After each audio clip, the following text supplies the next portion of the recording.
యేసు మత ప్రచారకుడు కాదు. ఈ మాటలు చెప్పే నేను ఒక ముస్లిమునే, నేను క్రైస్తవుడును కాను. మరణ స్థితిలో ఉండగా యేసు ప్రభు వారు నన్ను బ్రతికించారు. నేను ఒక ముస్లింని, నమాజు చేసుకునేటువంటి వాడిని. ఆయనలో జీవాన్ని నేను చూశాను, ఆయనలో జీవామృతము, ఆయనలో ఉన్నటువంటి రుధిర రక్తధారల ద్వారా నాకు విమోచనము కలిగింది. ఆయనను బట్టి నేను సత్యాన్ని నేను తెలుసుకోగలిగిన. ఒకప్పుడు నేను మతములో జీవించా, క్రీస్తు ద్వారా ఈరోజు నేను జీవ మార్గములో నేను ప్రయాణము చేయగలుగుతున్నాను. నాకు కలిగే శుభ నిరీక్షణ, ఈ లోకంలో ఎలాంటి మరణం వచ్చినా నా మరణ అనంతరము నన్ను సృష్టించిన దేవుడు చేయి అందుకోగలుగుతానో అన్న స్థిర విశ్వాసం, స్థిర బుద్ధి, స్థిర నిలకడత్వము క్రీస్తు ద్వారా మాత్రమే నాకు దొరికింది.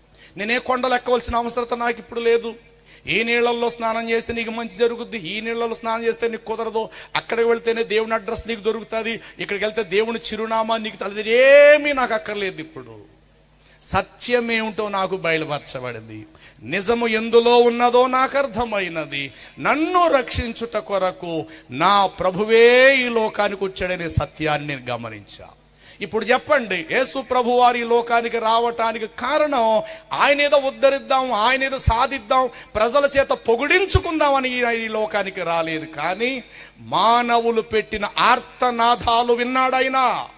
ఏమని? బహుకాలము నుండి మేము పాపములో పడి ఉన్నాము, మాకు రక్షణ ఏమైనా దొరుకుతాదా? వెలుగు కోసం ఎదురు చూస్తున్నాము, చీకటే మాకు ప్రాప్తిస్తుంది. గోడ కొరకు గుడ్డివాడు తడవలాడు రీతిని సంధ్యాకాలమందు, సంధ్యావేళ యందు, మధ్యాహ్న కాలమందు కాలు జారి మేము పడుచున్నాము. బాగుగా బ్రతుకుచుండు చచ్చిన వారి వలె మేము పడి ఉన్నాము. మా ప్రార్థనలు విని నీవే ఈ లోకానికి రా స్వామి అని దేవుణ్ణి కోరినప్పుడు దేవుడు నిజంగా దేవుడుగా ఈ లోకానికి రావటం, ఈ భూమి ఆయనకు చోటు సరిపోదు. ఒక విషయం గమనించండి, మనుషులు ఎంత ప్రయత్నం చేసినా మనిషి ఎప్పటికీ దేవుడుగా మారలేడు. దేవుడు దేవుడుగా తాను అనుకుంటే ఆయన దేవుడుగా ఉండగలడు, ఆయన అనుకుంటే మనుషుడుగా కూడా మారగలడు. అది ఆయనకు సాధ్యం. నువ్వెంత ప్రయత్నాలు చేయి, ఎన్ని ముల్లోకాలు తిరిగిరా, ఎన్ని లోయలు గుట్టలు మెట్టలకు, నువ్వు నేను ఎప్పటికీ దేవుని స్థాయికి చేరుకోలేవు. కానీ దేవుడు అనుకుంటే దేవుడు దేవుడుగా పరలోకములో ఉంటాడు. ఆ దేవుడు అనుకుంటే మనుషుల మధ్యకు వచ్చి ఆయన నివాసము చేస్తాడు. 29 నిర్గమాకాండము 45 వచనాన్ని చదివితే నిర్గమాకాండములు ఇట్లా వ్రాయబడి ఉంటుంది. అందుకు ప్రభువైన యెహోవా మోషేకి ఇలాగూ సెలవిచ్చారు, నేను ఇశ్రాయేలీల మధ్యకు వచ్చి నివసించి వారికి నేను దేవుడునయ్యుందునని చెప్పి నిర్గమాకాండం 29 అధ్యాయము 45వ వచనములో ఆ మాట ఉంటుంది. చదువుతారా ఒకసారి? నేను ఇశ్రాయేలీల మధ్య నివసించి నివసించి నివసించి.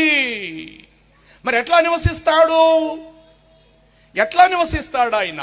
రాజులు మొదటి గ్రంథం 8 అధ్యాయం 27 వచనం చదివితే ఇట్లా ఉంటుంది, ఆకాశమైన సింహాసనము, ఈ భూమి ఆయన పాదపీఠము, కావున నేను కట్టనుద్దేశించు మందిరము ఏ పాటిది అనే మాట 8 అధ్యాయము 27వ వచనములో ఉంది.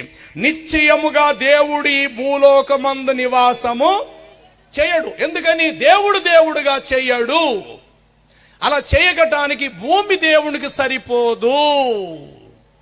ఈ మాట వాస్తవమే. నిశ్చయముగా దేవుడు ఈ లోకమందు నివాసము చెయ్యడు. మరి అక్కడేం చెప్పాడు? నేను ఇశ్రాయేలీల మధ్యకు వచ్చి నేను నివసించి వారికి నేను నివసిస్తానన్న దేవుడే. మరో చోట ఆయన నివసించలేడు అనే మాట కూడా నిజమే. ఎందుకు నివసించలేడంటే ఆయన దేవుడు దేవుడుగా ఉంటే నివసించలేడు. ఆయన తన్ను తాను తగ్గించుకుంటే, మన వంటి మానవుడిగా మారితే గనుక ఆయన భూలోకానికి వచ్చి నివసించటం ఆయనకు అది సాధ్యము. ఇదండి అద్భుతమైన రక్షణ సువార్త. మీరు అనుకున్నట్టు యేసు ప్రభు ఒక మత ప్రచారం చేయటానికి ఆయన ఈ లోకానికి రాలేదు. ఆయన ఈ లోకానికి వచ్చింది దేని కొరకు అనంటే, మానవుడు పెట్టిన ఆర్తనాదాలు విమోచనం అర్థమై ఒక వారధి. వినండి, పూర్వకాలమందు నది యువతల నుండి నది అవతలకు వెళ్ళాలంటే ఒక గజీతగాడు కావాల్సిన అవసరం వచ్చింది. బాబు మా సరుకులన్నీ అవతలైపోన్నాయి, కాస్త యువతలు తెస్తావా? అమ్మ అంత బరువు అయితే చాలా డబ్బులు అవుతాయి. అయినా పర్వాలేదు బాబు, కానీ వస్తువులు నానిపోకుండా మా తండ్రి బియ్యం ఉన్నాయి, కూరగాయలు ఉన్నాయి, పప్పు దినుసులు ఉన్నాయి, నీ వీపు మీద పెట్టుకొని ఈదుకుంటూ యువతల గట్టుకు తెస్తావా? మరి తెస్తాను, నాకు ఇంత డబ్బులు అయితే ఇస్తాను బాబు. ఆ విధంగా కొంతకాలం ఈ భూమి మీద నది ఆవతల నుండి నది యువతల నుండి అద్దరుకు చేరటానికి గజీతగాడు కావలసి వచ్చాడు. కొంతకాలం ఆచారాలతోనూ మొదలగు వాటితో ఈ భూమి మీద కొంతకాలం భక్తి ప్రయాణం చేసింది. మనుషుల మీద ఆధారపడటము. ఆ మనిషి అర్ధరాత్రి నేను ఇప్పుడు తేలేను, రేపు ఉదయం మోసుకొస్తానులే, మీరు వెళ్ళిపోయినట్టు, లేదు బాబు చాలా అవసరం అయినా భోజనం వండుకోలేదు, సరుకులు తేబాబు అంటే వాడెళ్ళి యువతల నుండి ఆవతలు తీసుకురావటం. ఇలాగ కొంతకాలము గడిచిన తర్వాత అలాంటి గజీతగాళ్ళు అందరూ పుట్టుకొచ్చారు. గజీతగాళ్ళు అందరూ చచ్చిపోయారు. కానీ సరుకులు యువతలకు అవతలు మోసే ప్రయత్నాలైతే చేశారు, కానీ ఏ గజీతగాడు శాశ్వతంగా నిలిచి భూమి మీద ఉండలేకపోయాడు. కొంతకాలమైన ఆధునిక జ్ఞానం పెరిగిన తర్వాత ఇంక ఇలా కాదురా, ఓ పని చేద్దాం, చెట్టును నరికి చెక్కలను తయారు చేసి ఒక పడవను తయారు చేసుకుందాం. అప్పుడు గజీతగాడిని లేపక్కర్లేదు, ఆ పడవ మీద ఎన్ని సరుకులు పెట్టినా యువతల నుండి మన అవతలకి వెళ్ళిపోవచ్చు గాక అని అన్నట్టు ఆ తర్వాత మ్రానును నరికి దానిని చెక్కలు తెచ్చి ఒక పంటెగా పడవగా ఏదో మొత్తం మీద ఒక దోణిగా తయారు చేసి ఇప్పుడు పడవ నావికుడికి వెళ్ళి, బాబు పిల్లలు అవతలు ఉన్నారు, యువతలు తీసురా బాబు. అమ్మ వర్షం వచ్చేలా ఉంది, ఇప్పుడు నేను రాను. బాబు నువ్వు రాకపోతే మాకు దిక్కు లేదయ్యా, నువ్వు రావాలి బాబు, ఎంత డబ్బులైనా ఇస్తాం, అవతల గట్టు నుండి యువతల గట్టుకు చేర్చవయ్యా. ఇలాగ కొంతకాలము సాగింది భూమి మీద. అంటే మ్రాను చెక్కలను వాటి మీద ఆధారపడటం, మనుషుల మీద ఆధారపడటం. ఇలాగ చెక్కలు కుళ్ళిపోవటము, నావ నడిపే నావికుడు చనిపోవటము రోజులు గడుస్తున్నాయి. లేదు ఇక గజేతగాడితో పని లేదు, పడవతో కూడా పని లేదు. పని చేద్దాం, యువతల నుండి డైరెక్ట్ అవతల ఒక బ్రిడ్జే కట్టేద్దాం. దేవునికి స్తోత్రం. ఏం కట్టేద్దాం? ఒక బ్రిడ్జే కట్టేద్దాం. ఎవరిని బ్రతిమలాడవలసిన పని లేదు. అర్ధరాత్రి వరకు ఒక అర్ధరాత్రి అయిన బ్రిడ్జి మీకు తెరిచే ఉంటుంది.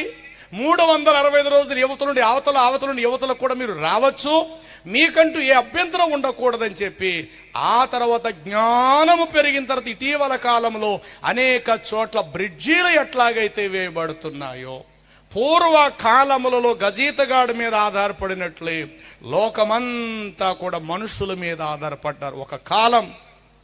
ఆ తర్వాత లేదు పదార్థము ద్వారా దేవుణ్ణి అందుకోవాలని వస్తు రూపములో, ఒక పడవ రూపములో యువతల నుండి ఆ గమ్యానికి చేరుకోవాలి, మోక్షానికి చేరుకోవాలని ఈ పడవ మీద ఆధారపడినట్లు అయింది.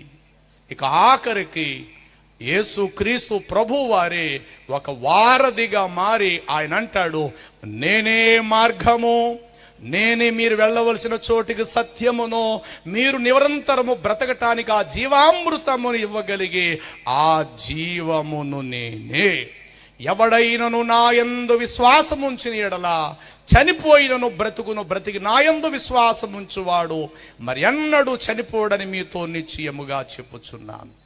ఈ విధముగా ప్రియులారా, పూర్వకాలం ఆచారాలు సిద్ధాంతాలు క్రీస్తుకు పూర్వం ఎన్నో రకాలైనటువంటి భూమి మీద ప్రయాణం కాలయాపన చేస్తూ సాగిపోతూ వచ్చాయి. కాలము పరిపూర్ణమైనప్పుడు ఒక నిర్ణయం, నిర్దిష్టమైనటువంటి ఒక నిర్ణయ కాలం వచ్చేసరికి దేవుని యొక్క బాహువు శరీరము ధరించి ఈ లోకానికి వచ్చెను. ఆయనే ప్రభువైన యేసుక్రీస్తు వారు. అదే యెషయా గ్రంథం 51వ అధ్యాయాన్ని మీరు చదివితే మరొక విషయం ఇట్లా రాయబడి ఉంటుంది. చూడండి, యెషయా గ్రంథం 51వ అధ్యాయములో,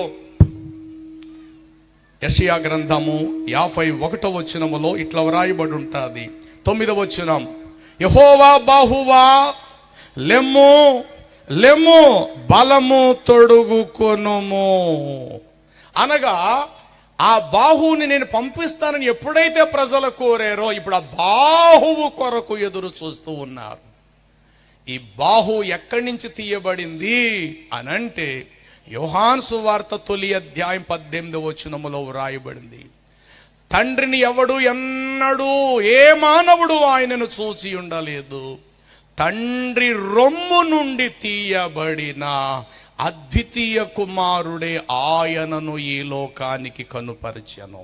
ఏమంటే ఇప్పుడు చేయి దొంగతనం చేసింది, మక్బుల్ గారు దొంగతనం చేశారంటే మక్బుల్ గారు చేయి మాత్రమే దొంగతనం చేసింది అంటారా? సరే, నా చేయి దొంగతనం చేసింది, నా చేయికి మీరు ఉరేయండి చూద్దాం. ఉరేసేదేమో నిలువెత్తు నాకా, దొంగతనం చేసిందేమో నా చెయ్య. అంటే నా దేహములో ఒక పార్ట్ కాదా నా చెయ్యి అనేది? నేత్రం అనేది ఒక భాగము కాదా? అదే విధముగా దేవునిలో ఉన్న సమస్త గుణ లక్షణాలు, ప్రేమ ఆయనలో ఉంది, జీవం ఆయనలో ఉంది, వెలుగు ఆయనలోనిది, ధర్మం ఆయనలోనిది, వాత్సల్యత, కరుణ, ఇవన్నీ దేవునిలో ఉన్నవి. ఆ దేవునిలో ఉన్నవే మానవ శరీరముతో ఈ లోకానికి దిగివచ్చినవి. ఆయన అంటాడు, నేనును నా తండ్రియు ఏకమయ్యున్నాం, నన్ను చూచు ప్రతి వాడు నా తండ్రిని కూడా చూచుచున్నాడు. కాబట్టి ప్రియులారా, ఇదే అద్భుతమైన సువార్త. దయచేసి ఇంకెవరైనా క్రీస్తుకు దూరంగా ఉంటే కనుక విశ్వసించండి, ఇది మత మార్గము కాదు, మోక్ష మార్గము. యేసు ఒక్కరు మాత్రమే నిత్య జీవార్థమైన జీవాధిపతి. ఆయన తప్ప ఏ మానవ మాత్రుడు నిరంతరము నీ ఆత్మ జీవింపచేసే ఆ నిత్యత్వములోనికి ఈ ప్రపంచంలో పుట్టు పెరిగిన మహానుభావులు, పుణ్యపురుషులు, చరిత్రకారులు ఎవ్వడూ కూడా నిన్ను గాని నన్ను గాని నిత్య జీవానికి తీసుకొని వెళ్ళలేరు. చాలామంది మాట చెప్తుంటారు. ఒక ఆమె గాంధీ గారి యొక్క సభకు వచ్చి ఒక రాత్రంతా ఆయన మాటలు, ఒక ప్రసంగం రోజంతా విని సందలడిన తర్వాత గాంధీ గారితో ప్రత్యేకంగా మాట్లాడాలి. ఎక్కడి నుంచో 2 ఎడ్ల బండి మీద ఒక పూట 2 రోజులు సరిపడే భోజనం ఏదో తెచ్చుకొని ఒక పిల్లవాడిని బండి నడిపే తన భర్తతో పాటు వచ్చి ఆ ఉపన్యాసం అంతా విని అవకాశం దొరికితే గాంధీ గారి దగ్గరికి వెళ్ళి మాట చెప్పిందట. అదేంటంటే, బాబా నా బాబుకి, మా అబ్బాయి కాస్త ఒక్క కొడుకు, నా బాబుకి మాట చెప్పండి అని. ఏంటమ్మా నీ బాధ? ఏం లేదు, నా పిల్లవాడు బెల్లం తినే అలవాటు ఎడుకుంది, కాస్త అది మానిపిస్తారు, మీరు పెద్ద ఆయన కదా, మీ మాట అన్నా వింటాడేమో.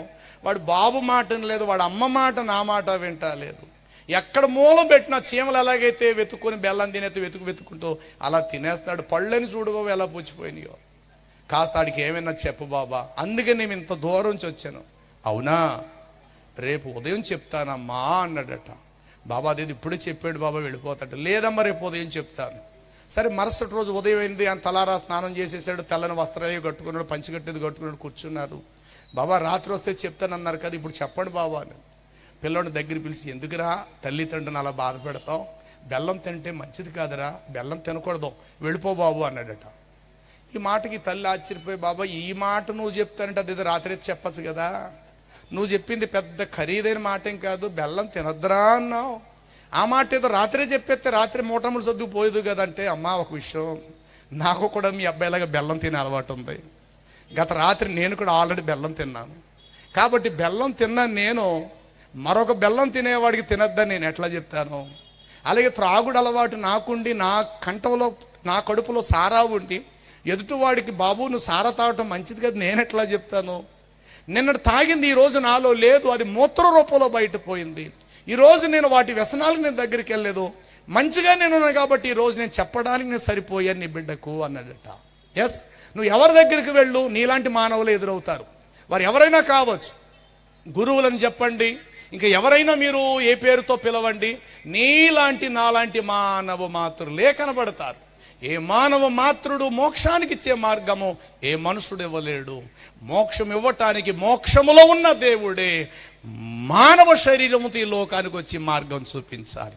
ప్రజలు కోరుకున్నారు, ఆయన ఈ లోకానికి వచ్చినప్పుడు మేమందరం చూస్తే ఆయనలో దేవా నువ్వు కనబడాలి, అటు నీకును మానవులమైన మాకును ఆయన మధ్యవర్తిగా ఉండాలి. నీవు చూస్తే మాలాంటి మనుషుడుగా కనబడాలి, మేము ఆయనను చూస్తే ఆయనలో దేవుడు అయిన నీవు కనబడాలి. అప్పుడు దేవుడు ఆలోచించి తన బాహు అనే లక్షణములను మరియ గర్భాన విడిచిపెట్టి 9 మాసాలు లేక దాదాపు 10 మాసాలకు గర్భాశయములో పిండోత్పత్తి అయి సశరీరుడుగా ఆయన ఈ పొడమిపై జన్మించటం జరిగింది. ఇదే మానవులు కలిగిన గొప్ప శుభవార్త. ఏంటంటే అన్నట్టు మానవుడు దేవుని చెయ్యి అందుకునే అవకాశం వచ్చింది 2000 సంవత్సరాల నుండి. ఇదే మారు మనసు పశ్చాత్తాపం పూర్వీకులైన వారిలో చనిపోయి ఉంటే వారికి కూడా అదే క్రీస్తు యొక్క రక్త విమోచనమే పూర్వం మరణించిన వారికి ఇక ముందు మరణించిన వారికి ఒక్క క్రీస్తు యేసు యొక్క రక్త విమోచనం సర్వమానవాళికి ప్రాయచిత్తం. తలలు వంచుదాం, ప్రభు సన్నిధిని ప్రార్థన చేసుకుందాము.